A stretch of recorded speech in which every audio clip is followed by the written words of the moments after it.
Hello students, welcome to EPG Pathshala. I am Dr. Kajal Jindal from University of Delhi. Today we are going to talk on module Matrices and Linear Systems under the paper Mathematical Tools for Materials. So students, let us see what we are going to learn in this module. Firstly, the idea of matrices is introduced and some simple matrices are defined. Next, certain operations on matrices, including matrix multiplication, are introduced. Then, mainly real vector spaces are introduced. Span of a vector, linear independence, dimensions and bases for a vector space are defined. After that, determinants are defined. Simple properties of determinants described. Rank of a matrix and inverse of a matrix are discussed in terms of determinants. Linear systems are introduced. The fundamental theorem of linear systems is stated and proved and applied to homogeneous and inhomogeneous systems. Finally, Cramer's rule for solving linear systems in terms of determinants is described.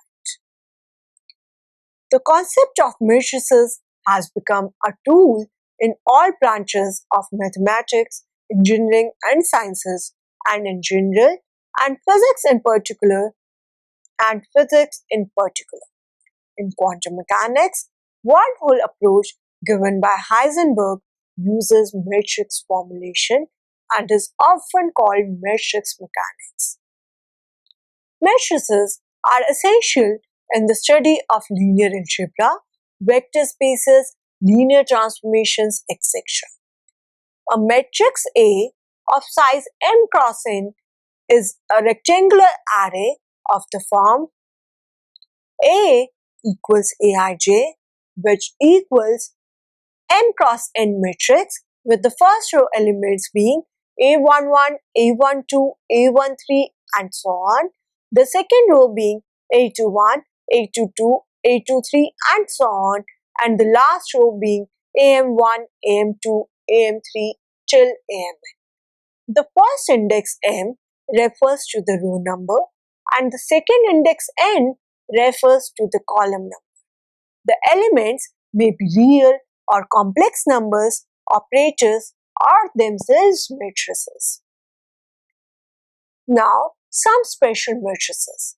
If the number of rows and columns are equal, the matrix is called a square matrix. If all the elements of a matrix are zero, it is called a null matrix. If all the non-diagonal elements of a square matrix are zero, it is called a diagonal matrix. Further, if all elements along the main diagonal are unity, the matrix is an identity matrix, that is I. Matrices with only one row or only one column are called vectors. A matrix having only one row or column is a row matrix or column matrix. A square matrix is called a triangular matrix if all the elements above the main diagonal or below the main diagonal are zero. Upper triangular matrices are square matrices that can have non-zero entries only on or above the main diagonal. Similarly, lower triangular matrices are the square matrices that can have non-zero entries only on or below the main diagonal. Two matrices A and B are said to be equal if and only if they have the same size and their corresponding elements are all equal. That is, A is equal to B, which implies Aij equals Bij for I taking up the values from 1 to m and j can take up the values from 1 to till n. If A and B are two matrices of the same size, then the sum A plus B is the matrix obtained by adding together the corresponding elements of the two matrices. that is C is equal to A plus B. This implies any element Cij is equal to Aij plus Bij, where I goes from 1 to m and j goes from 1 to n. Matrices of different sizes cannot be added. A number which is real or complex is called a scalar. If A is a matrix and C is a scalar, then the product C times A is obtained by multiplying each element of A by C. That is, matrix C is equal to C times matrix A. Or I can say the matrix element Cij is equal to C times the matrix element Aij, where I goes from 1 to m and j goes from 1 to n. The matrix minus A equals minus 1 into A, and A minus B is actually equal to A plus into minus B. So the matrix Cin is called the scalar matrix. Matrix addition satisfies A plus B is equal to B plus A. Also, the associative law, which says A plus B within the brackets plus C is equal to A plus B plus C within the brackets, which equals A plus B plus C. Also, A plus 0 is equal to A, and A plus minus of A is equal to 0. If A is a square matrix, then the sum of all n diagonal elements is called the trace of A. A matrix whose trace is 0 is said to be traceless matrix. Given a matrix A, the matrix obtained by interchanging rows and columns defines the transpose of A. That is, A is equal to Aij, which implies A transpose is equal to elements Aji, or I can say A transpose ijth element of A transpose matrix is equal to jith element of A matrix is equal to Aji.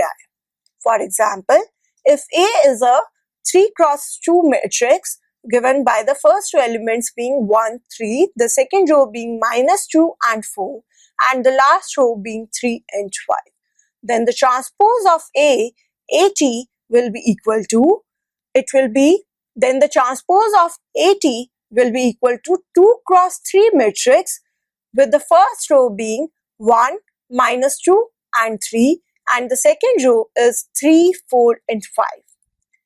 If for a given square matrix A transpose is equal to A, the matrix is said to be a symmetric matrix. On the other hand, if A transpose is equal to minus A, the matrix is said to be skew-symmetric or anti-symmetric matrix.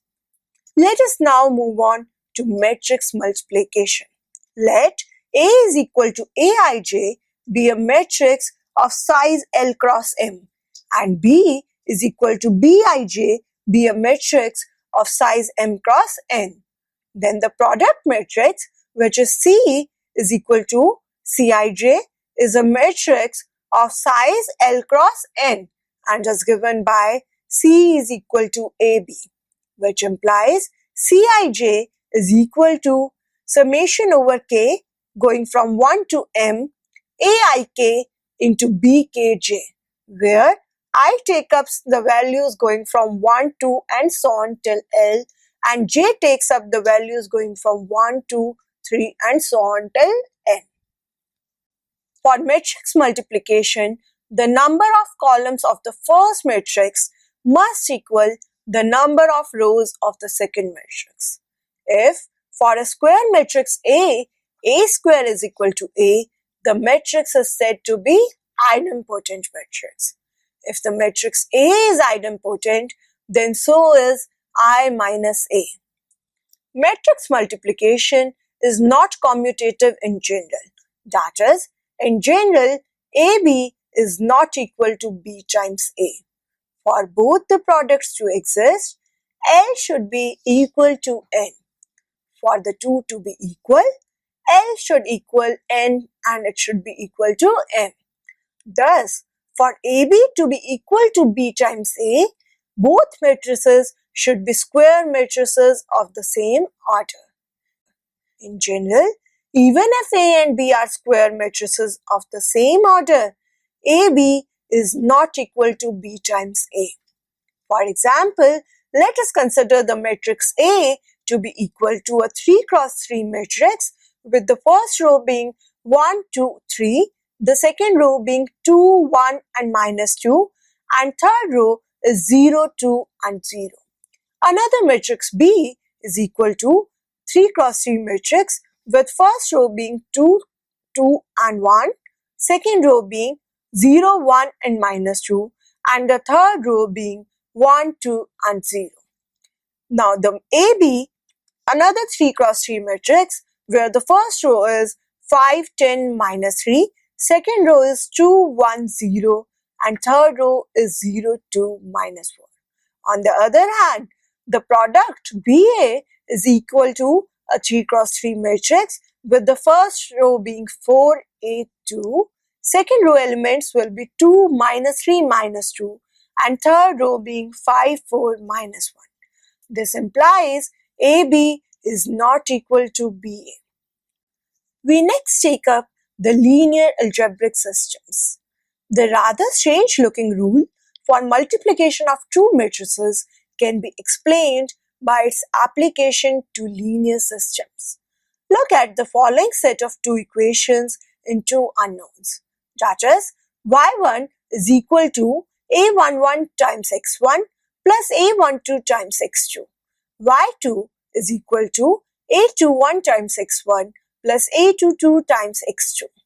In matrix form, we can write this transformation as y is equal to a 2 cross 1 matrix with the elements being y1 and y2, which equals a times x and is equal to product of a 2 cross 2 matrix with the first row being a11 and a12, the second row being a21 and a22 into the 2 cross 1 column vector which is x1 and x2, which equals another 2 cross 1 matrix with the first element being a11 x1 plus a12 x2 and the second element being a21 x1 plus a22 x2.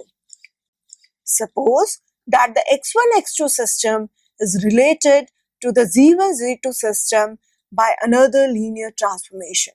That is, x is equal to x1 x2, which equals b times z and is equal to a 2 cross 2 matrix B with the first row being b11 b12, second row being b21 b22 into the column matrix with the first element being z1 and second element being z2, which equals again a column matrix with the first element being b11 z1 plus b12 z2 and the second element is b21 z1 plus b22 z2. Let the y1 y2 system be related to the z1 z2 system directly by the linear transformation. Y is equal to C times Z, which equals a 2 cross 2 matrix C multiplied by a column matrix C. That is, the first row of matrix being C11, C12, the second row is C21, C22 into the column matrix Z1, Z2. The product equals a column matrix with the first element being C11, Z1 plus C12, Z2 and second element is C21, Z1 plus C22, Z2. But Y1 is equal to A11, X1 plus A12, X2, which equals A11 into, now substituting the values of X1, X2. So we have Y1 is equal to A11 into B11 Z1 plus B12 Z2 plus A12 into within the brackets B21 Z1 plus B22 Z2, which equals A11 B11 plus A12 B21 into Z1 plus A11 B12 plus A12 into B22 into Z2. Y2 is equal to A21 B11 plus A22 B21 into Z1 plus A21 B12 plus A22 B22 into Z2. On comparing the two expressions for y1, y2, we have C11 is equal to A11 B11 plus A12 B21. C12 is equal to A11 B12 plus A12 B22. C21 is equal to A21 B11 plus A22 B21. C22 is equal to A21 B12 plus A22 B22. This implies matrix C is equal to the product of matrix A and matrix B. Let us now discuss about vector spaces. Let n be a positive integer and R is to per n the set of n tuple of real numbers, that is, a collection of elements of the form x1, x2, x3 until xn, where the xi are real numbers. We define the following operations on Rn.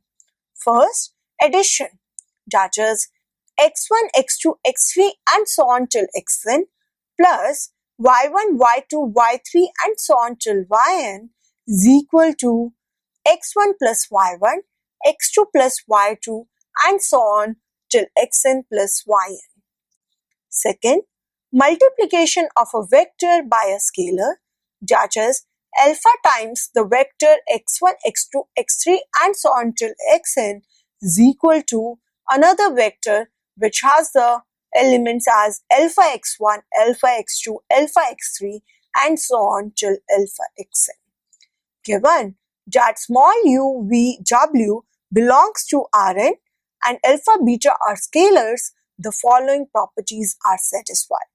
That is, u plus v is equal to v plus u.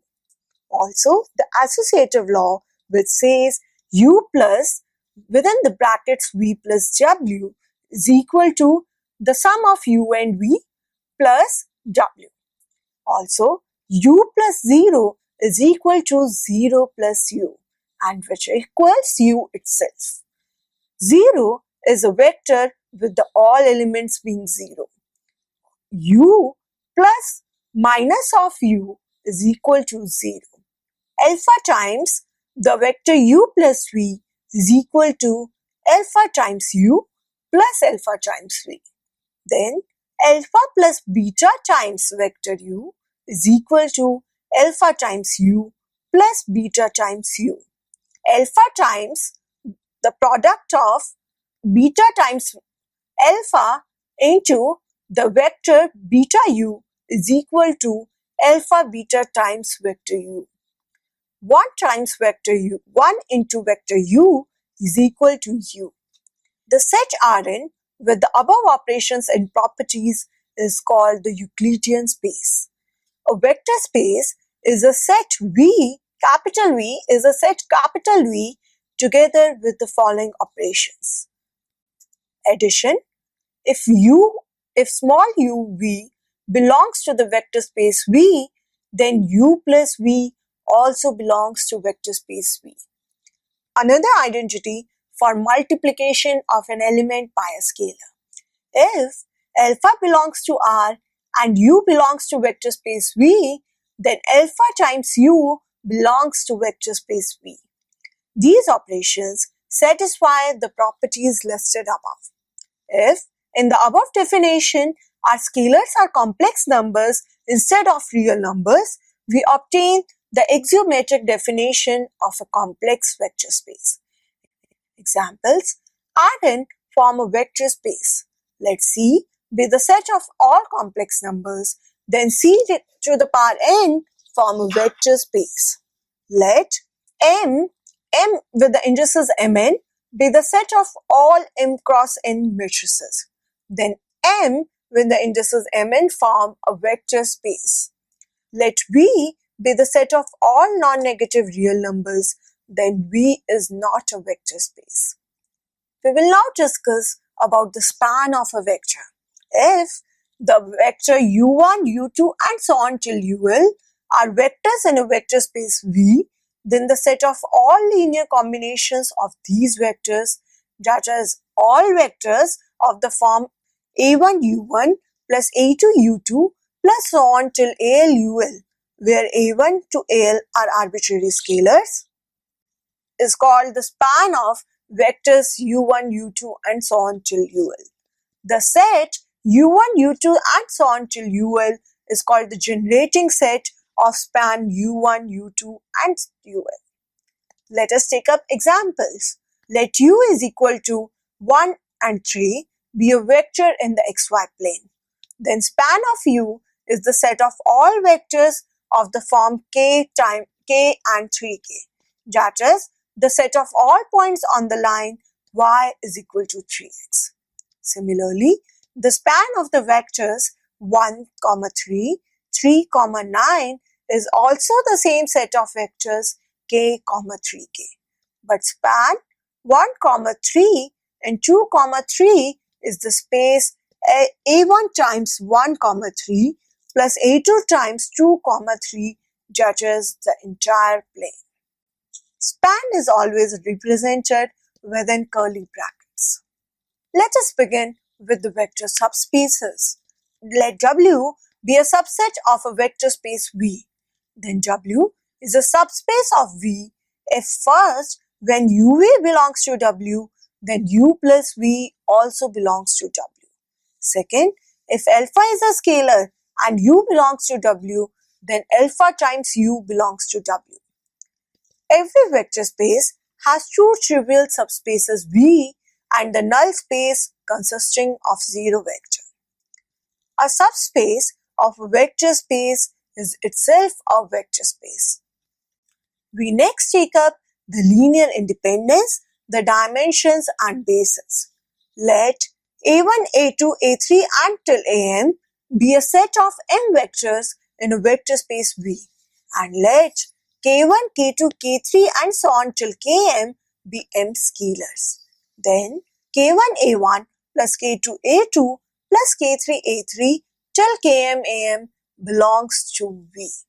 One solution of the equation k1a1 plus k2a2 plus k3a3 plus km am is equal to 0 is the trivial solution ki equals 0 for I taking up the values 1, 2, 3 and so on till m.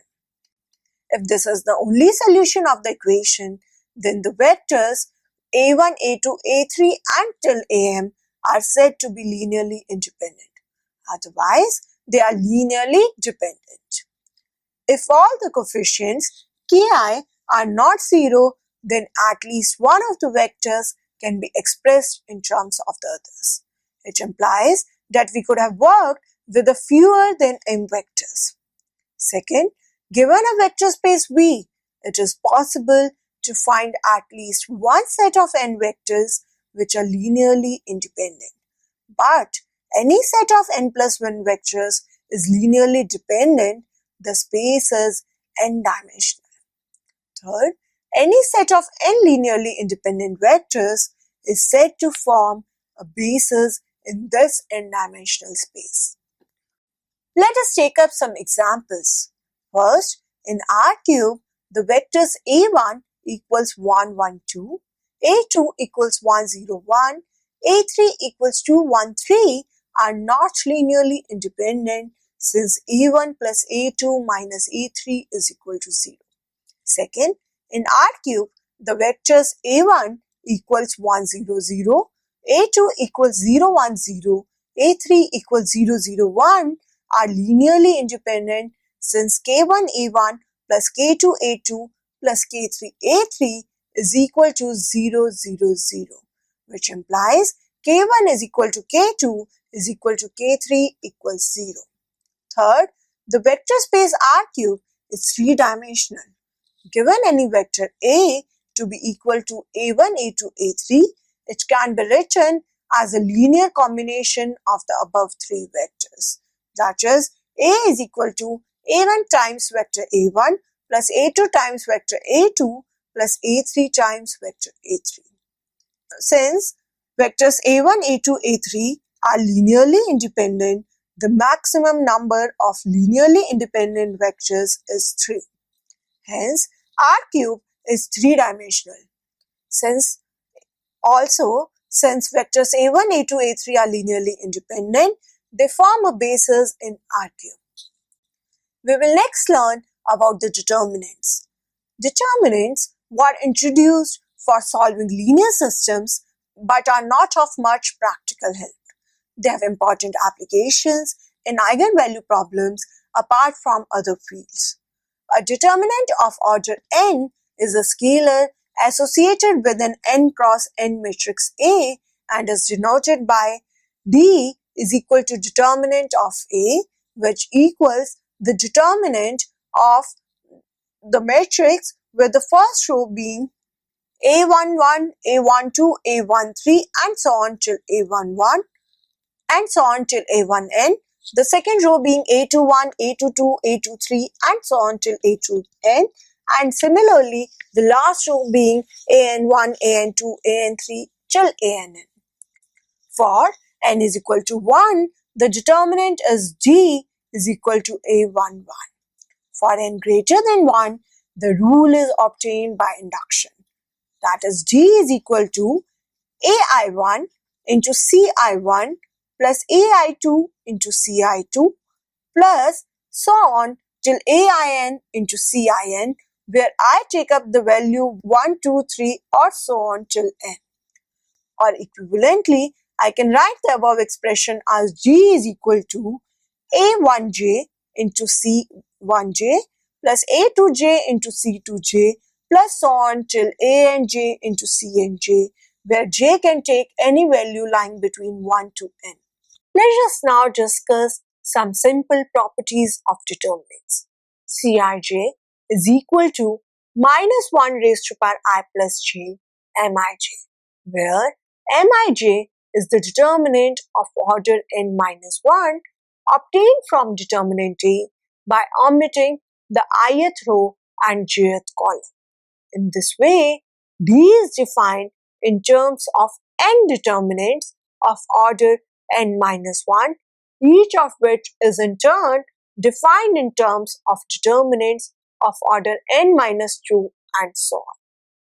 From the definition, it follows that we may expand D by any row or column.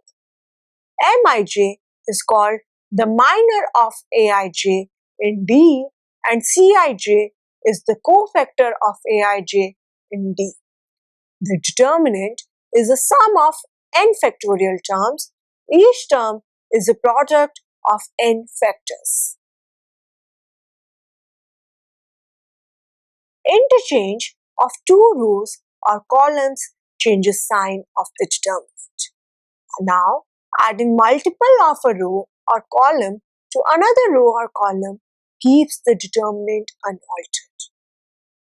Multiplication of a row or column by C multiplies the value of determinant by C.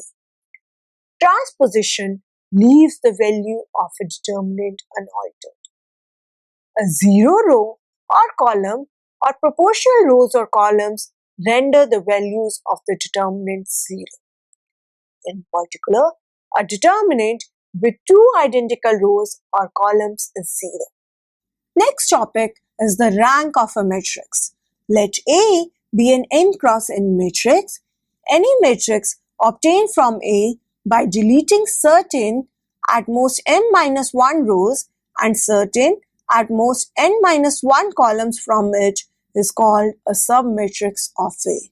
Thus, the matrix A21, matrix A11, A12, A31, A32, the column matrix A11, A21, A31 are all submatrices of matrix A given by A11, A12, second row being A21, A22 and third row being A31, A32. A matrix A, not necessarily square, is of rank R if it contains at least one R cross R submatrix with non-zero determinant, but no square matrix larger than R cross R with non-zero determinant. Follows that an n cross n square matrix has rank n if and only if determinant of A is non-zero. For example, matrix A is equal to a 3 cross 3 matrix with the first row being 5, 2, 0, second row being minus 2, 1, 0, third row being 2, 3, 0, this implies determinant of A is equal to 0. Then the determinant of the 2 cross submatrix, which is first row being 5, 2, second row being minus 2, 1, is equal to 9. This is not equal to 0. So this implies that the rank of matrix A is equal to 2. Let us study the inverse of a matrix. The role of an M cross N matrix A equals Aij form an n-dimensional vectors of which there are m in all. These are called the row vectors of A. Let us write them as R1, R2 and so on till Rn. Similarly, we have n m-dimensional column vectors C1, C2 till Cn of A. Further, we define the vector spaces span R1, R2 till Rm and span C1, C2 till Cn as the row and column spaces of A respectively. The dimensions of the row or column space equals the number of linearly independent rows or columns of A. For a matrix A, the maximum number of linearly independent column vectors is equal to the maximum number of linearly independent row vectors, which in turn equal the rank of a matrix. Given a square matrix A, if there exists a matrix written as A inverse such that A into A inverse equals A inverse into A equals the identity matrix, if the inverse of a matrix exists, the matrix is called non-singular and otherwise it is called singular matrix. It is easy to show that the inverse, if it exists, is unique. Let us take up the theorem now. The theorem states that the inverse A inverse of a matrix A exists if and only if rank of matrix A is equal to n. Let us prove it. Let A be the given n cross n matrix. Consider the linear system Ax is equal to B where B is arbitrary. If the inverse of A exists, then multiply on the left hand side by A inverse. So we get the equation as A inverse into Ax is equal to identity times x, which equals x, and in turn is equal to A inverse times B. This shows equation which states the linear system Ax is equal to B has a solution. Since the inverse of a matrix is unique, the solution is also unique. But this implies that the rank of matrix A is n. We can also do it in a converse way, where conversely, let the rank of matrix A be n. Then the solution of equation for the linear system Ax is equal to B is unique for any B. If the equation is solved by the process of elimination, then xi are linear combinations of pi. Hence, we can write x is equal to matrix G into B, where the matrix G is to be determined. So putting this back into the equation for the linear system, we get A times matrix G into B is equal to B. Since this is true for each B, so the product of matrix A and matrix G is equal to I, or D is equal to A inverse. Hence, the theorem is being proved. Since the rank of an n cross n matrix is n, if and only if the determinant of the matrix is not equal to 0, the theorem can also be stated as the inverse of a matrix A exists if and only if determinant A is not equal to 0. We will next try to understand the linear systems. A system of linear equations or a linear system models many applications in mathematics, physics, engineering, economics, statistics, and many other areas. A linear system of m equations in n unknowns is a set of equations of the form a11x1 plus a12x2 plus so on till a1n xn is equal to b1. a11 x1 plus a12 x2 plus so on till a1n xn is equal to b2, and in similar way we can write the equation am1 x1 plus am2 x2 plus so on till amn xn is equal to bm. The aij are given numbers and are called coefficients. The bi are also given numbers. If all the bi are 0, the system is called homogeneous, else it is called the inhomogeneous system. A set of numbers xi that satisfies all the m equations form a solution of the equations. The numbers xi, where I take up the values from 1 to n, together form a solution vector x of the linear system. A homogeneous system always has at least one solution, which is the trivial solution x is equal to 0. We next take up the matrix form of the linear system. The m equations, as specified in equation 2, may be written as a single matrix equation, matrix A into matrix X is equal to matrix B, where matrix A can be specified as Aij matrix, which is the m cross n coefficient matrix, X is the column matrix or column vector of solution, and B is the column matrix of the inhomogeneous terms. So, matrix A can be written as a m cross n matrix, with the first row being A11, A12, A13 and so on till A1n, second row being A21, A22, A23 and so on till A2n, and in the similar way the last row being AM1, AM2, AM3 and so on till AMN. The column vector X is equal to x1, x2 and so on till xn. The column matrix B is equal to b1, b2 so on till bm. Note that X has n components whereas B has m components. Then m cross n plus 1 matrix, which is the matrix A tilde, is equal to the m cross n plus 1 matrix specified by A tilde is equal to the first row being A11, A12, A13 till A1n and B1, the second row being A21, A22, A23 till A2n and B2, and so on till last row being AM1, AM2, AM3 till AMN and BM. This is called the augmented matrix of the system, which is specified by the equations 2. The augmented matrix contains all the information which is appearing in equation 2. Let us take up the fundamental theorem of linear systems. First is the existence of solution. The linear system described in equation 2 of m equations in n unknowns is consistent, that is, it has a solution if and only if the matrix of coefficients and the augmented matrix have the same rank. Let us prove it now. Write equation 2 in terms of the column vectors of A, that is c1x1 plus c2x2 plus so on till cnxn equals B. The augmented matrix A tilde is obtained by adding a single column B to A.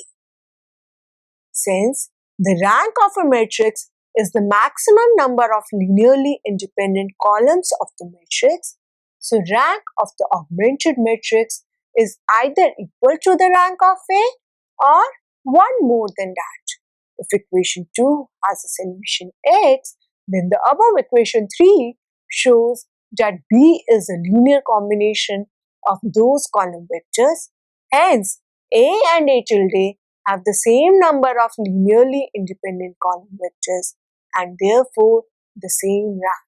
Conversely, if A and A tilde have the same rank, then B must be a linear combination of columns of A. That is, B is equal to A1C1 plus A2C2 plus so on till ANCN, since otherwise rank of matrix A tilde will be one more than that of A. But a comparison of equations 3 and 4 implies that equation 2 has a solution, namely x1 is equal to a1, x2 is equal to a2, and x so on till xn is equal to an. Hence, the theorem is proved. The second theorem proves the uniqueness of solution. It states that the system of linear equations specified in equation 2 has precisely one solution if and only if this common rank of A and matrix A tilde equals n. We will prove it now. If rank of matrix A is equal to n, then the n column vectors in equation 3 are linearly independent. In that case, the representation given in equation 3 of matrix B is unique. For if this representation is not unique, B is equal to C1x1 plus C2x2 plus so on till Cnxn, which equals C1x1 bar plus C2x2 prime plus so on till Cnxn prime, which implies C1 into x1 minus x1 prime plus C2 into x2 minus x2 prime plus so on till Cn into xn minus xn prime is equal to 0. That the columns Ci are linearly independent implies that x1 is equal to x1 prime, x2 is equal to x2 prime, and so on till xn is equal to xn prime. Hence, the theorem of uniqueness is proved. The theorem implies that m must be greater than or equal to n. For if m is less than n, then the rank of A cannot be more than n, and therefore must be less than n. The third theorem proves that the infinitely many solutions. It states that if this common rank of matrix A and matrix A tilde is R, which is less than n, then the system of equations 2 has infinitely many solutions. All these solutions are obtained by determining R suitable unknowns whose submatrix of coefficients must have rank R in terms of the remaining n minus R unknowns to which arbitrary values can be assigned. In this case, we have an n minus R parameter solution. We will prove it now. If this common rank R is less than n, then according to the theorem on rank of a matrix, the matrix A has only R linearly independent columns. The rest n minus R can be written in terms of linear combinations of this set. Renumber the columns and the unknown xi and denote them by a bar, so that the linearly independent set S is given by C1 bar, C2 bar, and so on till CR bar, and equation 3 takes up the forms C1 bar x1 bar plus C2 bar x2 bar plus so on till CR bar xr bar plus CR plus 1 bar xr plus 1 bar till Cn bar xn bar is equal to B. The vectors CR plus 1 bar till Cn bar are linear combinations of the vectors of the set S, and so are the vectors xr plus 1 bar into CR plus 1 bar till xn bar Cn bar. Express these vectors in terms of the vectors of S. Collect the coefficients of the various vectors. Let these coefficients be y1, y2 and so on till yr. Then C1 bar y1 plus C2 bar y2 plus so on till CR bar yr is equal to B. Each Vi which is equal to xi plus ai, where I take up the values going from 1 to r, where alpha I is the contribution coming from xr plus 1 bar into cr plus 1 bar till xn bar into cn bar. Since the system specified by equation 2 has a solution, these Vi satisfying the above solution exist. Further, since S is a linearly independent set, these Vi are unique. Choosing xr plus 1 prime till xn bar fixes the ai, and corresponding xi bar is equal to yi minus ai, where I take up the values 1, 2 and so on till r. These theorems apply to homogeneous as well as inhomogeneous systems. We'll first discuss about homogeneous systems. From the fundamental theorem just proved above, we have the following theorem for a homogeneous system. The theorem says, given the homogeneous system a11x1 plus a12x2 plus so on till a1n(xn) is equal to 0, a11x1 plus a12x2 plus so on till a1n(xn) is equal to 0, till am1x1 plus am2x2 plus amn(xn) is equal to 0. First, it always has the trivial solution, which is x1 is equal to x2 is equal to so on till xn equals 0. Second, non-trivial solutions exist if and only if rank of matrix A is equal to R is less than n. Third, these solutions together with x is equal to 0 form a vector space of dimension n minus r, which is called the solution space. We will prove this theorem now. First part, B is equal to 0 implies that rank of matrix A is equal to rank of matrix A tilde. Hence, the system is consistent. If rank of matrix A is equal to rank of matrix A tilde is equal to n, then the fundamental theorem implies that the solution is unique. But x is equal to 0 is a solution, hence this is the unique solution. If rank of matrix A is less than n, infinitely many solutions, of which one is the null solution. Now the third part of the theorem, let x1, x2 be two solutions of equation 5, then A times matrix x1 is equal to matrix A times x2 is equal to 0. Then so is alpha 1 into matrix x1 plus alpha 2 into matrix x2.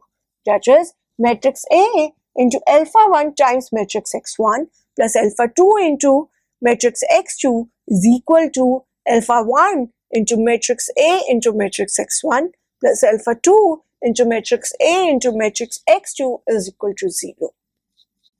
Hence, the solutions form a vector space. If rank of matrix A is equal to R, which is less than n, then the part 3 of the fundamental theorem implies that we can choose suitable unknowns. So we can call them xr plus 1 and so on till xn in an arbitrary fashion, and every solution is obtained in this way. Hence, a basis for the solution space is y1, y2 and so on till yn minus r, where the basis vector yi is obtained by choosing xr plus I is equal to 1 and the rest 0. The corresponding first R components of this solution vector are then determined. Thus, the solution space of system specified in equation 5 has dimension n minus r. Hence, the theorem is proved.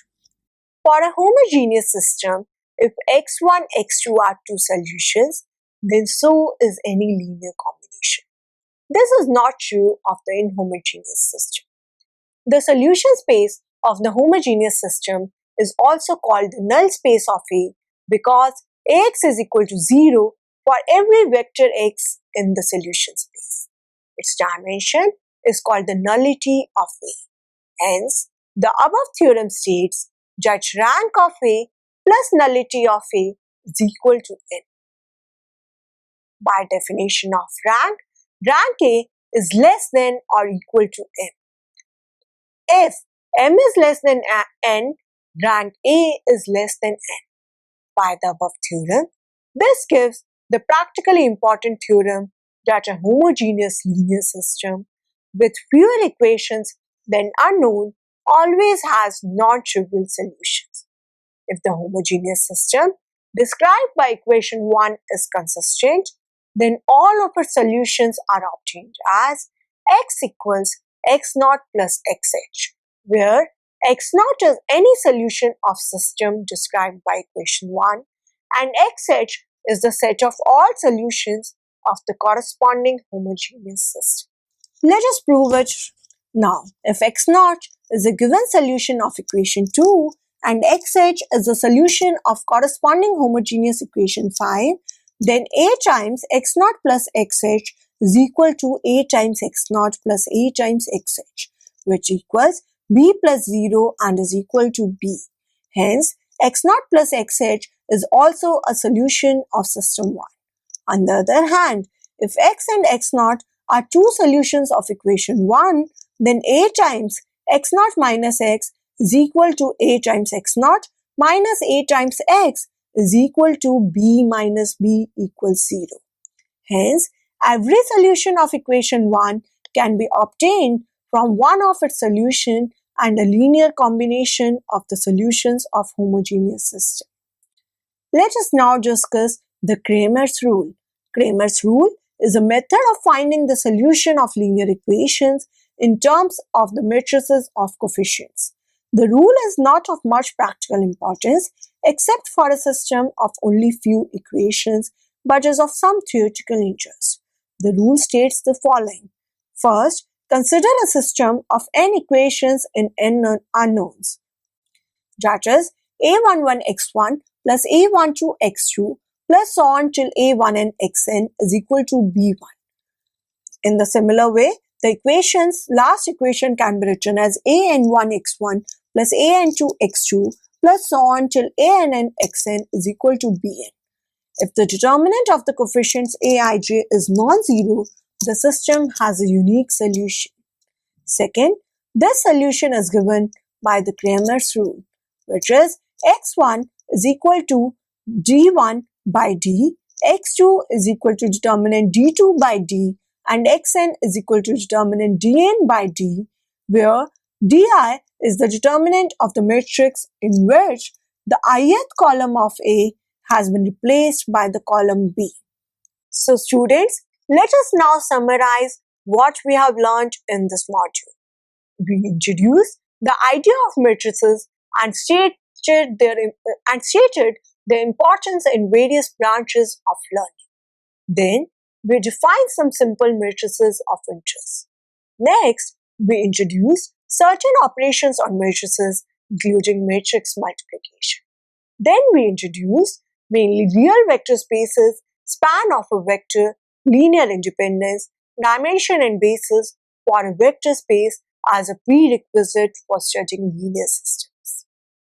After that, we defined determinants and described some of the simple properties. We defined rank of a matrix and inverse of a matrix in terms of determinants. Next, we introduced linear systems. We state and prove the fundamental theorem of linear systems and apply it to homogeneous and inhomogeneous systems. Finally, we describe Cramer's rule for solving linear systems in terms of determinants. Thank you, students, for your attention.